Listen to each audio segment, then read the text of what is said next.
और नई हल्काबंदियों से मुतालिक इलेक्शन कमीशन के इजलास में आज भी कोई फैसला ना हो सका। Chief election commissioner Sikandar Sultan Raja की जेर सदारत इलेक्शन कमीशन का इजलास हुआ। इसमें कानूनी टीम ने मरदमशुमारी के बाद हल्काबंदियों से मुतालिक आईनी शिकों पर ब्रीफिंग दी। इलेक्शन कमीशन ने मामले पर मजीद मुशावरत का फैसला कर लिया। हल्काबंदियों से मुतालिक इलेक्शन कमीशन हतमी फैसला आइंदा इजलास में करेगा। आप लोग इस मुल्क पाकिस्तान में आजाद है। सहाफती उसूलों पर कारबंद बोल न्यूज ने रखी रिवायत बरकरार। बोल न्यूज की जानिब से देखने वालों को यौम आजादी की बेहद मुबारकबाद। मुल्क भर से जश्न आजादी की तकरीबात बोल ने दिखाई अपनी स्क्रीन पर।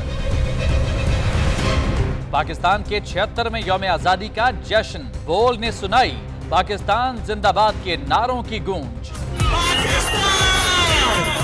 बोल की सबसे बड़ी ट्रांसमिशन में पाकिस्तान का नाम रोशन करने वालों ने दिए कौम को पैगामात। बेपनाह मुश्किलात का सामना करके इस मुल्क को हासिल किया। आजाद कौमों को बहुत सी कुर्बानियां देनी पड़ती हैं। 76 वालियों में आजादी का दिन जोश खरोश के साथ मना रहे हैं। क्योंकि जिंदाबाद पाकिस्तान ये है बोल की पहचान।